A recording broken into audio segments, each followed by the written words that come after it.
Okay, I guess we're ready. Okay, at the end of yesterday, somebody in the class asked me if I had some more seismic data of channels that I could show and that you could have on your PowerPoints. And so here's a few more examples. I have many more examples, but this is just kind of some of them. So what do fluvial channels and seismic data look like? I go back to, I want to make the distinction here between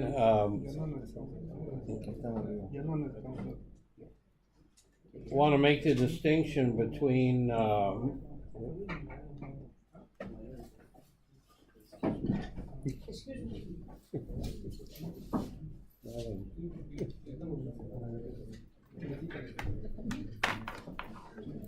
okay, I want to make the distinction between channels and valleys now. And I showed you this picture yesterday where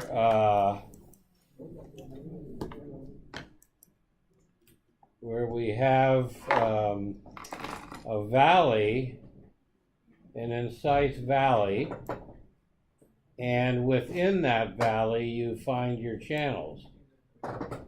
So you can have several channels at different geological times.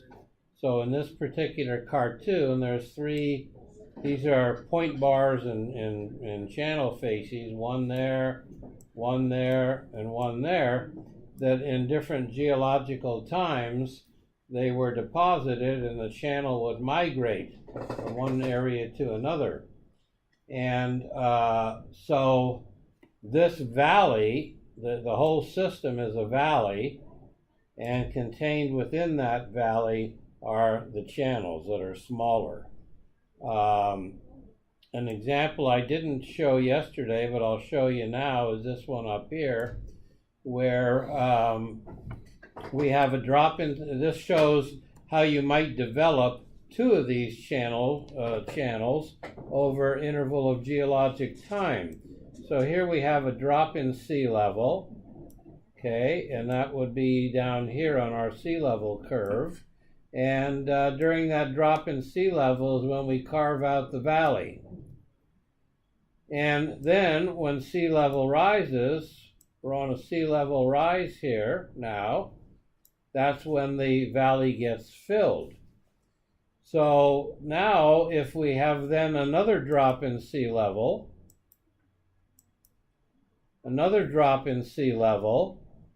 and you carve out another valley right there, would be like that. And then on the filling stage, when you backfill on the next transgression. So here's how you might form, different channels over a number of sea level cycles. Okay, different cycles give deposition and erosion alternately within the valley. Okay, during high stand and low stand of sea level. So what I want to compare now a little bit is valleys versus channels.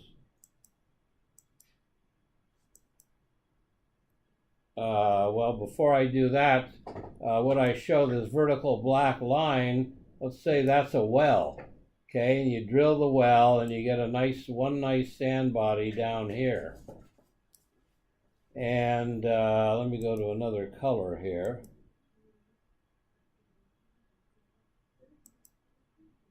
So we drill a well and we have a nice sand body right there in an incised valley. Let's say now we drill another well over here and we drill through another sand body. And the question then becomes, are these sand bodies continuous or not? Well, what are the possibilities?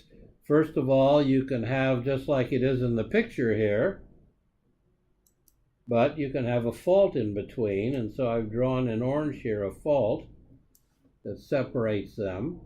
And you might be inclined to say, well, that's really one valley that's been faulted, up-thrown and down-thrown sides. You could also have another interpretation that the two are connected like that. So there's multiple, then the third interpretation would be the one that is shown here, where you actually have two valley fills, or two channel fills, representing two periods of sea level fall, rise, fall, rise.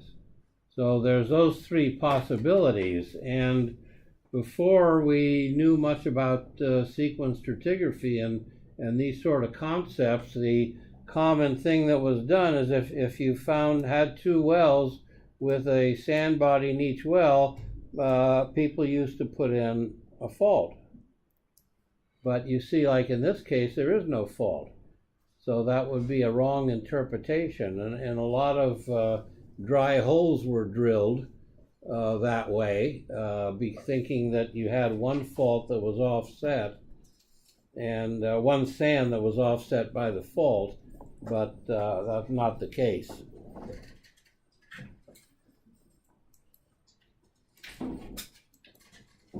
So at any rate, we have channels and valleys, and the channels fill the valleys. So I showed you this briefly yesterday, the difference in the width and the thickness between the valleys and the channels. So here we have a channel, and we'll just say the minimum, or excuse me, the mean thickness is 755 meters. The valley being much larger, it's almost 10,000 meters wide. The thickness, mean thickness, is 9 feet of the channel, but the mean thickness of the whole valley system is 303 feet. And then one of the calculations that is often made is the width to thickness ratio. And you can, when you have this information at a well bore, you can determine the thickness, but you can't really, from a well bore, you can't really determine the width. And so you can use these ratios to give you an estimate of what the widths are going to be.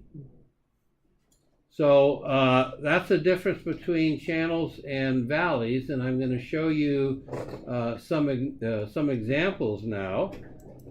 I'm going to move ahead here.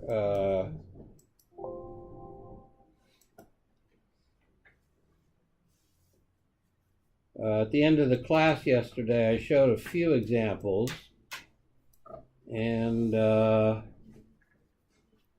let's see. No. Yeah, here. Okay, so what I want to show is some examples of fluvial channel, really emphasizing the sinuosity and what you can see and what you can't see. So here, for what controls the evolution of fluvial channel sinuosity, and part of that is due to the slope gradient. If you've got a very shallow 0 degree or close to 0 degree slope gradient, you tend to get these meandering patterns, like you see there. If you have a steep gradient, you don't see those, or you don't get a meandering channel. You tend to get a higher energy braided channel type deposit. So on seismic, you might see something like this, where here I can see something there, there's something coming around here. This nice high amplitude, this red in here, probably represents hydrocarbon sand in a point bar. Now this black, you see this curved black reflection, and that probably represents mud. So this would be one of these mud plugs, okay, a mud plug, and that would be non-reservoir, but you could have the sand in between. The point bar sand could be reservoir, and then the black would be your mud plug. So that's one example. Some more examples of fluvial channels. This is perhaps the best one to see right here, where you have your river, main river here. I'm going to cross like that. You have an abandoned channel here that at one time in the geological past, the channel was active, and it connected right about in here. So in other words, you had a big meander loop coming across like that, and during a big flood, the flood waters broke through the margin of the channel and then connected up with this channel down here. So this became an abandoned channel. But you can see these very nice scroll bars that I pointed out to you yesterday, which are very good indicators of sand. So if I see something like this on seismic, that's where I would want to drill, because that's where the sand is going to be. It's not going to be in the channel proper. It's going to be in the point bar, most of the sand. So there's several drilling sites right here in this picture. Here's another abandoned channel. The black is probably a mud plug, and this is nice sand. Here's another one here. Here's another abandoned channel. So you've got sand right in here. Here you've probably got sand. You can see the little scroll marks. Here you have more scroll marks, so you've got sand in here. You've got sand down here, where you see the scroll bars. And you've probably got sand right in here. So in this particular area, you've got lots of sand, and but the sand is often cut off by these mud plugs from the abandoned channels, and that's what the black represents here. So what are you going to do? How are you going to drill it? Well, you could drill a bunch of vertical wells. You could maybe drill a vertical well, one here, one there, one there, one here, one there, one there, one down here. That's 7 wells, 7 vertical wells you could drill, 7 targets. But that's expensive when you drill 7 wells, and it would be much better, now that you've got the seismic and you know where the sand bodies are, it's much better if you can drill a horizontal well.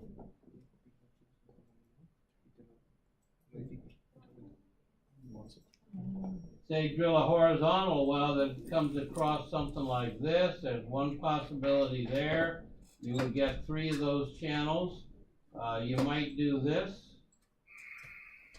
and go across like that. You get 3 of the channels, and if you went even further, you could get the 4th channel. And so there's a number of possibilities you could have in this case for drilling. So you could drill, and again, the key here is that you have the, number 1, you have the seismic. Number 2, you can see the sand bodies, because you know that they're geologically, you know that the sands are going to be in the point bars, and because you can see the point bars here, and particularly you've got those nice scroll bars, these things here, you know you've got some isolation, so you're going to have to either drill a lot of vertical wells or do horizontal drilling like I've done there. Here's another example. Here's your channel. Channel is probably filled with mud, And here's the sand. You see the nice scroll bars again? Very good indicators of sand. So in this case, I've got sand here. Here's some more of these little scroll bars, so I've got sand over here. And I've got, in this, another point bar here. So now I've got 3 sand bodies, and I've got another one down here. So I've got 4 sand bodies here, but they're going to be isolated by that mud-filled channel. When that channel became abandoned, it filled with mud. It became like one of those oxbow lakes that I talked about, and filled with mud. So again, you can do either drill 4 vertical wells, or do this. 4 vertical wells, one here, well, you can't see that, or you can drill 1 horizontal well that cuts all the way through. That didn't show up very well. Let me get another color here, do a blue. So you can drill a horizontal well that goes through all 4 of those. Can't see that very well either, but the horizontal well is coming at this sort of an orientation, and you could penetrate all 4 of those point bars with that sort of an orientation. Now, if you don't have seismic, it becomes really difficult to decide where to put your wells. Just imagine how complex this is in the subsurface, and if you only had 1 well or 2 wells, maybe you wouldn't really know where to place the other wells, because this is a very complex compartmentalized interval, stratigraphic interval. And so this is where your seismic and things like the fluvial reservoirs, where the seismic is really comes in handy. And you may pay some money for the 3D seismic survey, but you'll probably make that money up by having better wells, because you can actually see where to drill your well. Sometimes I think us poor geologists are going to be out of business pretty soon. Nobody will need us anymore, because the seismic is so good these days that anybody with a little bit of geologic knowledge can pick out where your well sites ought to be. It's a scary thought to not have any geologists, you know. It really scares me. So, all right, so at any rate, that's an example. Let's see, this one.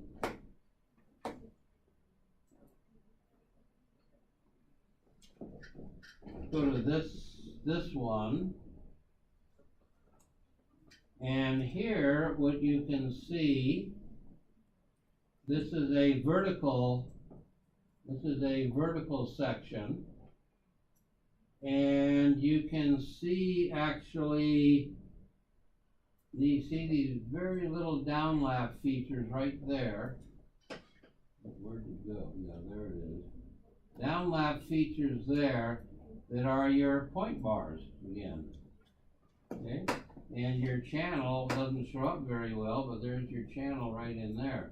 So we erase that. Okay, now you can see very subtle features. You can perhaps see let me get my arrow back again, or I think I'll use this. You can see the downlap features right there.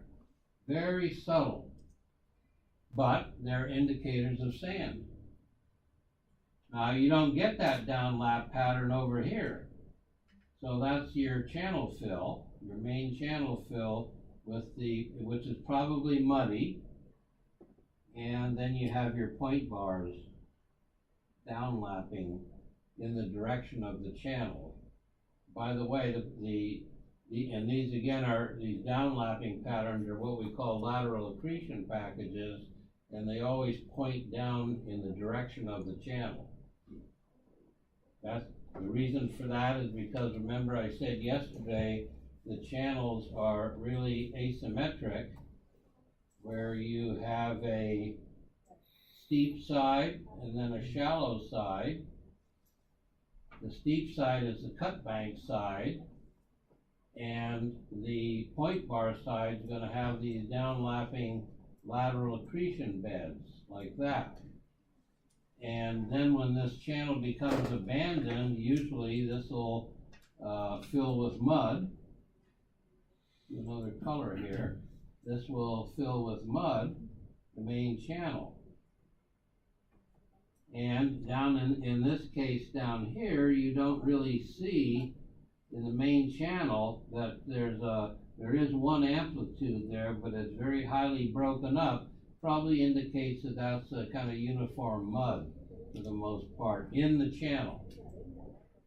And then along the flank of the channel on the shallow gradient side is where you get your downlapping sand bodies. And again, I keep pointing out these are subtle features, but they're real. And they can make a difference between a successful well and an unsuccessful well, depending upon where you put it. And if you've got the seismic, you really want to look at the best thing to look at is the horizon slices. Remember I used the word seismic geomorphology yesterday. And because you'll see more, you'll see the whole channel system here, whereas in the vertical lines you only see one or a two-dimensional line, seismic line.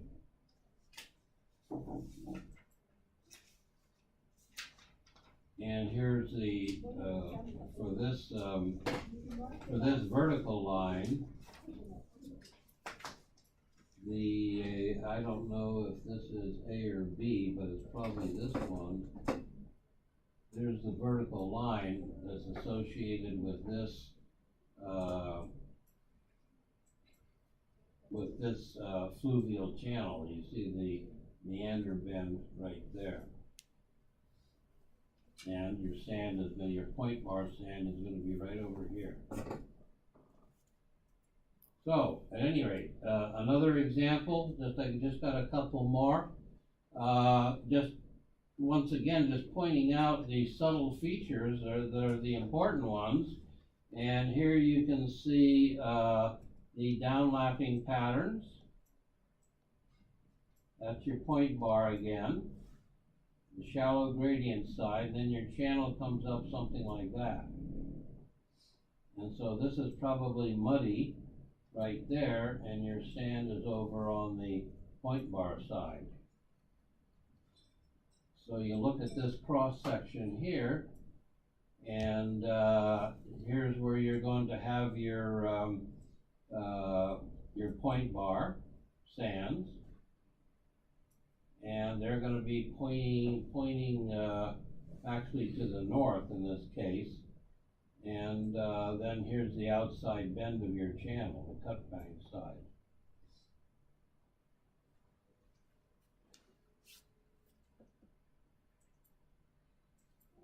So at any rate, those are some examples. I've got more if anybody needs to see any more, but you'll see the same thing really. So the features you want to look for in vertical section on a seismic are the downlap patterns and any sort of channel shape. Usually the channel will be asymmetric with a steep side and a shallow side, and the sand will be on the shallow side, the shallow gradient side. And in map view, where you have your horizon slices, that's really the better view to look at. It's harder to get a good horizon slice that represents an instant in geological time on the ground surface, but if you take the extra time to do that, to make these horizon slices, it makes it so much easier to pick out your drill sites and to see how much connectivity or discontinuity that you have, things like that.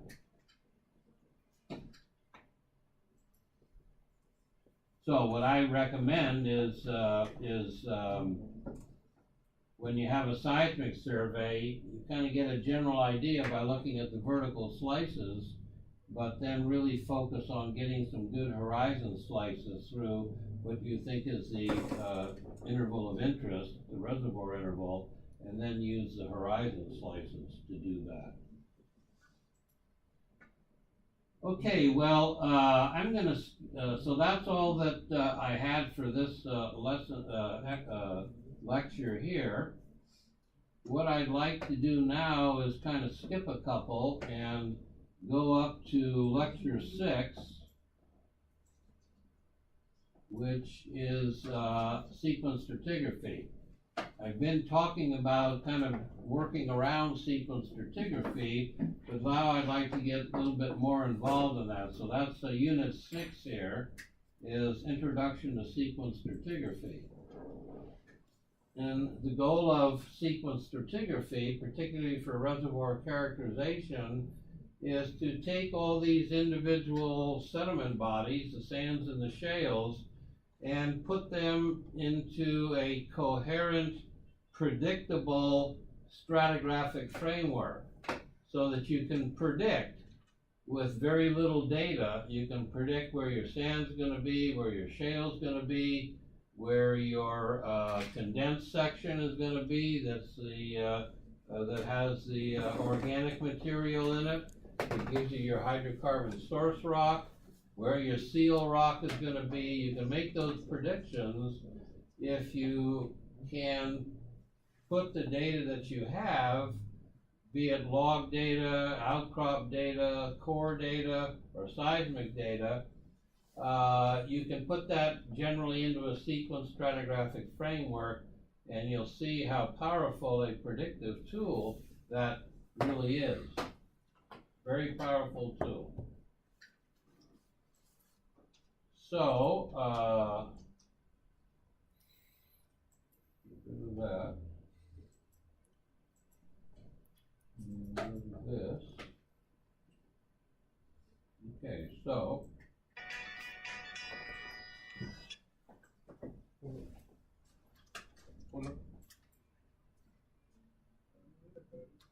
Oops, what happened? It's not on my screen.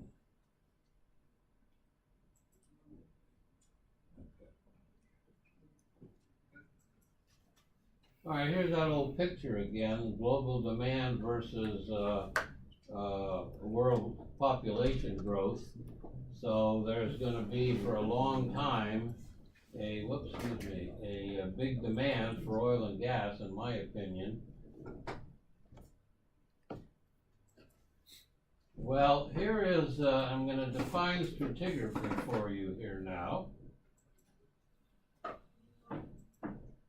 And really there's several different, this is the wrong button here. There's really several different branches of stratigraphy. Stratigraphy is, in general, you could say, is a study of rock sequences, stratigraphic sequences. Their vertical characteristics as well as their lateral characteristics. But there's different branches. One branch, we call it lithostratigraphy, and that is where you correlate different rock sections on the basis of rock properties. Okay, so if you drill 2 wells and your sand body in both wells appears the same, it's got the same rock or litho characteristics, then you can perhaps correlate them. So you correlate rocks of similar properties. Now, this green down here is really combines 2 definitions that are different from lithostratigraphy. This one is called allostratigraphy, and it is based on correlation of time equivalent surfaces. In other words, you correlate your surfaces between rocks. You don't correlate the rocks themselves. That would be lithostratigraphy. But allostratigraphy is you're correlating surfaces that you have some idea of the geological time in which that surface formed. Sequence stratigraphy is the formal definition is quite similar.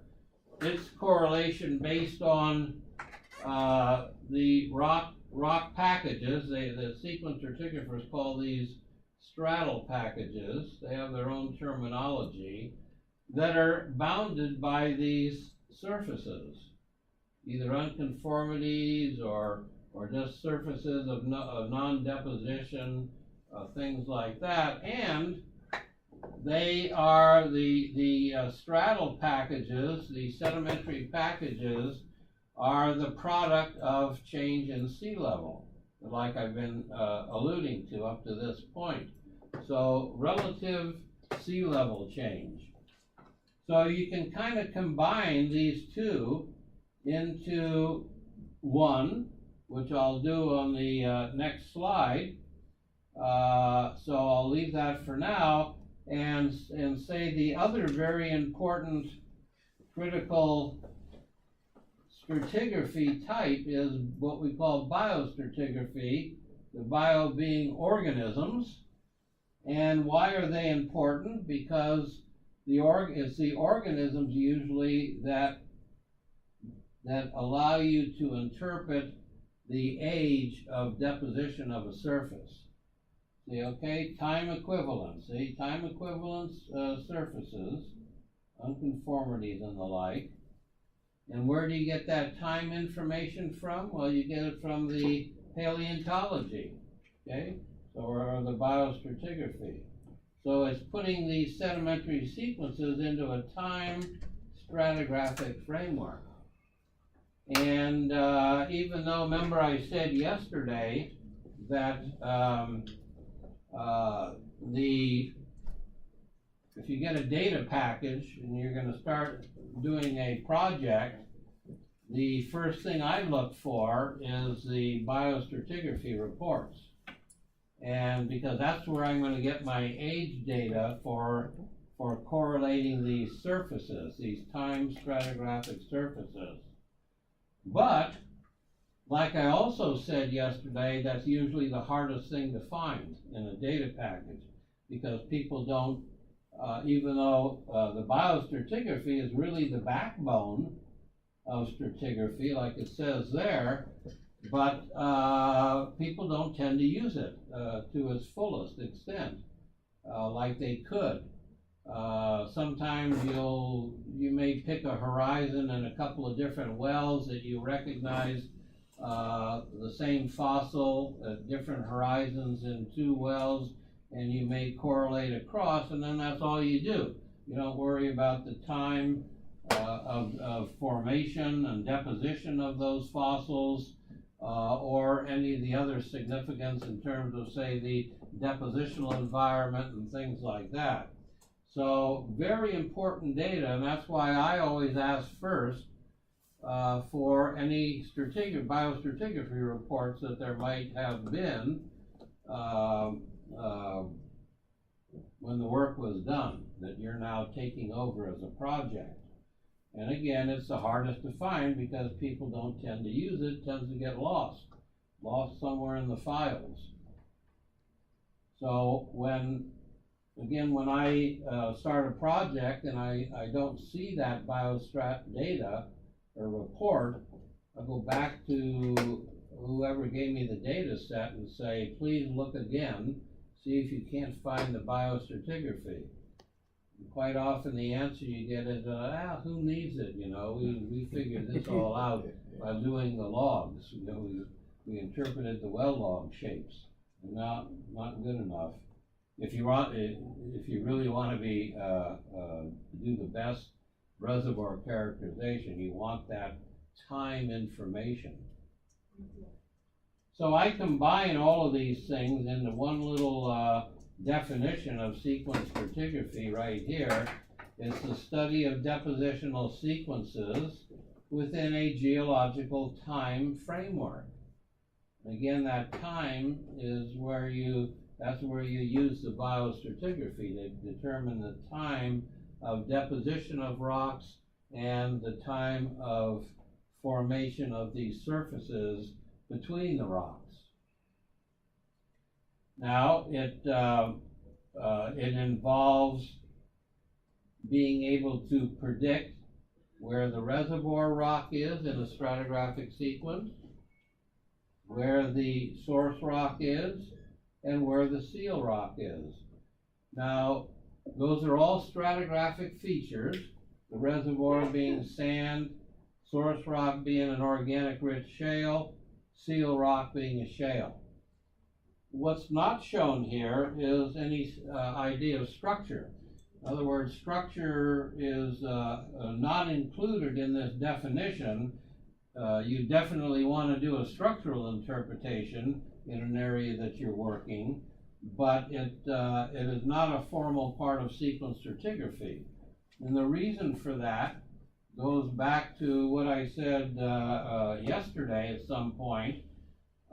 You can go to different parts of the world and find similar stratigraphic sequences that have formed as a function of change in sea level at a global scale. More locally, your structure, however, is more localized, and so it doesn't really fit into a sequence stratigraphy definition or as part of the identification of stratigraphic sequences. So we don't disregard structure, but we look at structure within a different context than sequence stratigraphy. All right, well, it's a commonly used approach to predict the stratigraphic occurrence from seismic or well logs of the reservoir, the source, and the seal. It's based on the premise that through geologic time, the oceans have risen and fallen in a cyclical manner, like I've been talking about yesterday and earlier this morning. The oceans have risen and fallen in a cyclical manner in what I call the rise and fall of sea level, or sometimes I use the term fall-rise cycle, because you get a fall-rise that is cyclic and repeatable. And so because of that, the strata are deposited in a predictable cyclical manner. This is what makes it such a powerful tool. Well, you often don't have a complete data set. You often don't have a complete data set. You may only have part of the data. You may have seismic. Well, we've been looking at some seismic, and you can identify various component sediment bodies, sand and shale bodies on the seismic. We've looked a little bit at well logs, and we'll look some more at those today. You may or may not have the biostratigraphy, and you can do the biostratigraphy from cuttings. Doesn't have to be from core. And geochemistry is also important for helping to develop a sequence stratigraphic framework, but you don't really need all of that, a complete data set, to be able to develop a sequence stratigraphy. I can develop a sequence stratigraphy just based on the fossils, the biostratigraphy. Or I can do one, and you will too, based on the well logs, or just the seismic. So, us geologists are really good at saying we need more data. I don't know if engineers are that way or not, but geologists certainly, we can't do this, we need more data. And you get kicked out of the boss's office, so you work with what you got. So you go back and you work with what you got. And so, and you can do that without a complete data set. You don't need all that data. It's nice to have it, and if you have a complete data set like with all those components, you can do a much better sequence stratigraphic characterization than if you only have part of the data. But nevertheless, you can do a stratigraphic analysis, a sequence stratigraphic analysis based on just partial data. And that's kind of what we'll be going through this morning to show examples of that and so on. Okay, so what is a depositional sequence? I've just defined sequence stratigraphy for you. Well, how do you define a depositional sequence? Well, it is a stratigraphic unit composed of a succession of rocks, big words here, conformable succession of genetically related strata, which means that rocks that are formed within a particular sedimentary environment or groups of environments.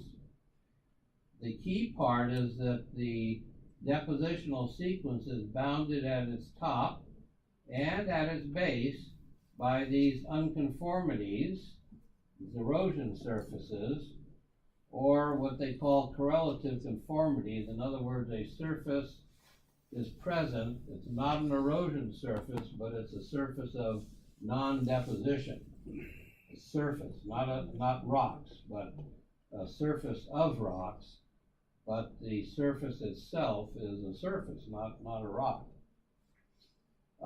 And a depositional sequence is one that is deposited during one sea level cycle. So here we have an example here where we have an unconformity shown in the black line, another unconformity there. We call these, in sequence stratigraphy terms, we call these sequence boundaries, or SBs. And we talked a little bit about that yesterday, sequence boundaries. And the rocks in between them make up the sequence.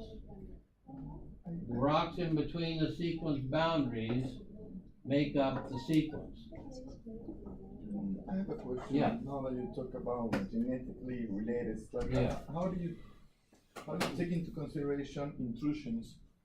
Intrusions of different rocks, let's say, inside a depositional sequence? Well, if I understand correctly what you mean by intrusions, to a geologist, an intrusion is something like igneous rock intruding.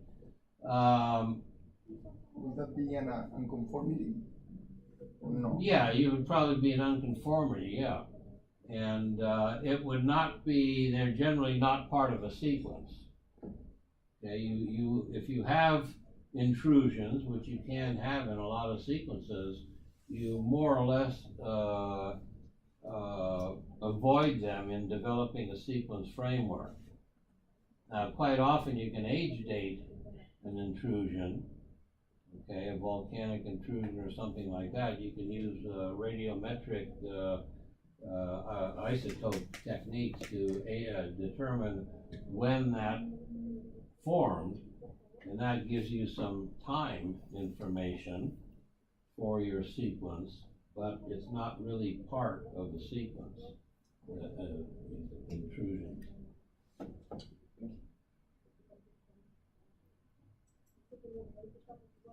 Okay, so the sequence is deposited during one sea level cycle, and I've shown you this cycle before a number of times. The horizontal axis is geological time, and the vertical axis is low stand of sea level, when sea level is low, and high stand of sea level when sea level is high. And so if you follow this curve, we're starting arbitrarily, we're starting at a high stand of sea level, and it starts to drop over time. Sea level is dropping till it reaches some minimum point, and then sea level starts to go up again, to rise, until it ends the rise and starts to fall again. And that time interval is represented, the time interval from one point to the equivalent point on the curve represents the time interval that it took to develop one depositional sequence. Okay? Now what I'm going to show you, part of the predictability is that I can take this curve and with geological knowledge I can predict, if I have some time information, again from the biostratigraphy, I can predict what type of deposits are going to form as sea level falls and what's going to be deposited or eroded away when sea level rises. I can make that prediction. I can also tell you where, geographically, where you're going to find different parts of the stratigraphic sequence during this fall-rise cycle.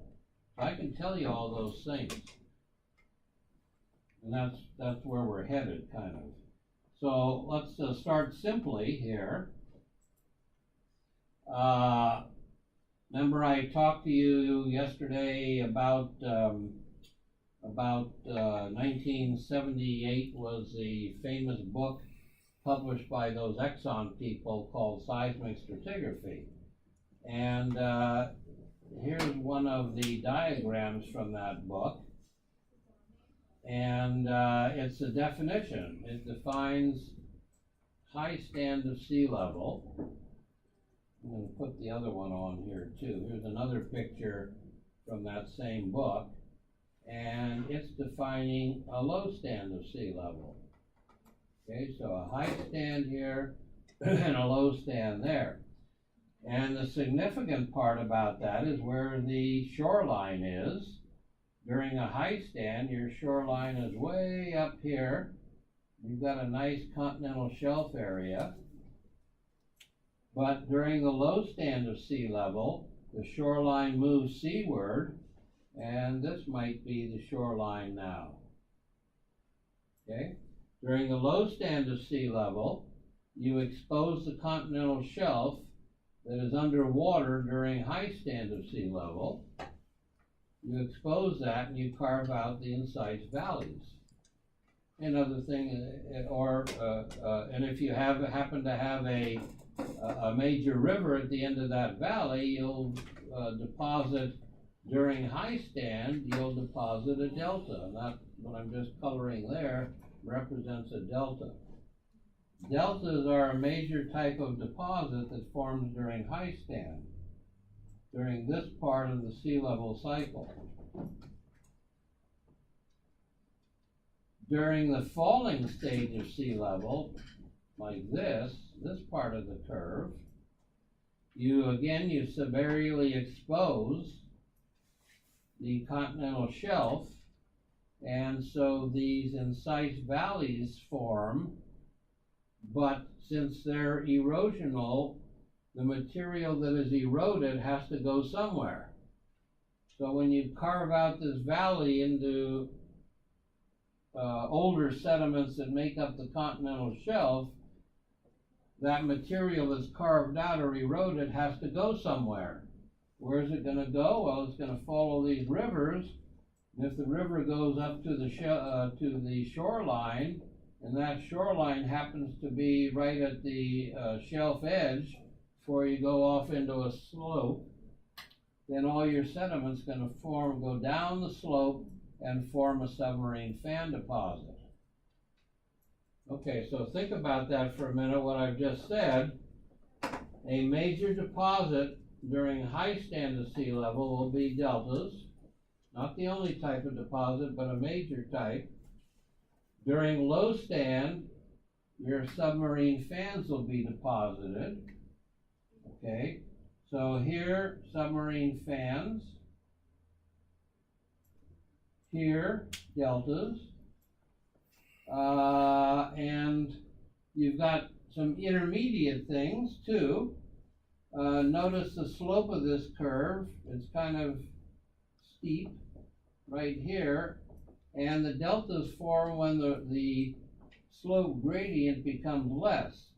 What's that's telling you is that the rate of sea level is still rising on this part of the curve, but it's rising at a slower rate.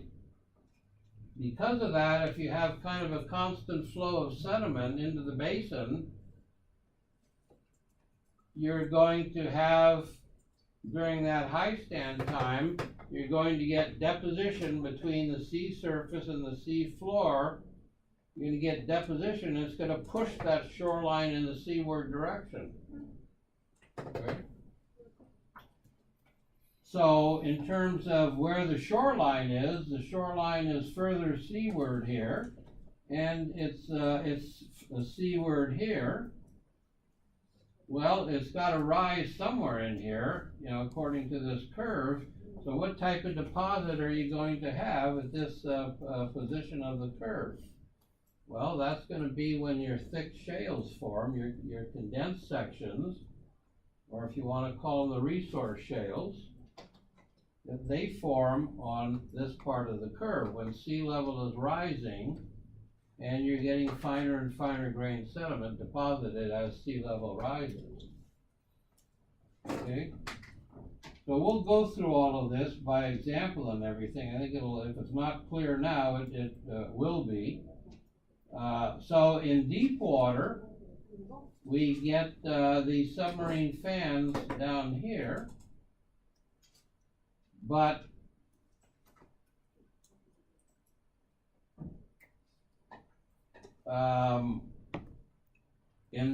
that's what we get in deep water. In shallow water, like we've been talking about, shallow marine or fluvial even, like we've been talking about all week, what you'll get is the drop in sea level, and up here you'll form the incised valleys, and then in the ensuing rise in sea level, that's when you backfill those valleys. See, so I can take, the point is that I can take this sea level curve and I can predict what type of deposit's going to be forming, and not only that, but where it's going to be forming in the basin. Either up on the shelf, where you'll get incised valleys, or out in the basin where you get submarine fans, or up on the shelf during a high stand where you get your deltas, like you have here. So a little bit of terminology that we apply to this.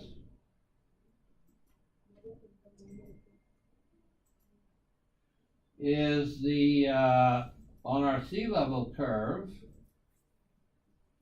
we call this the falling limb of the sea level curve, because sea level is falling. Okay, so your shoreline is moving seaward. Here we call this the rising limb of the sea level curve, because the sea level is rising, so the shoreline's moving landward. And this point in between here, we call it the turnaround point.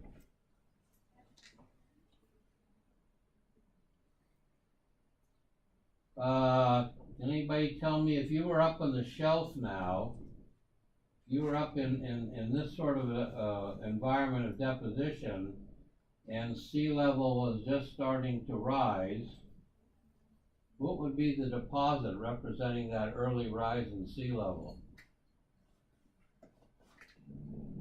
Think about it a little bit. What's happening on the fall? If you're up on the shelf, what's happening on the falling stage? You're what? Carving out the valley. So turn around when you start to rise, what's going to be your first deposit in the valley? Fluvial. Fluvial. Okay? So your fluvial sediments are going to backfill in the valley right about in there, in that part of the curve. What's going to happen as you go up the curve? What's going to be deposited? finer and finer grained sediment. Eventually, the valley becomes an estuary, so you get estuary sediments forming. And then, if you remember back to the diagram, if you completely fill the valley and sea level is still rising, what do you get deposited there?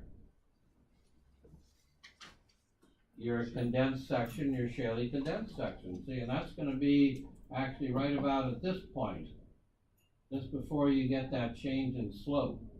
See, so I can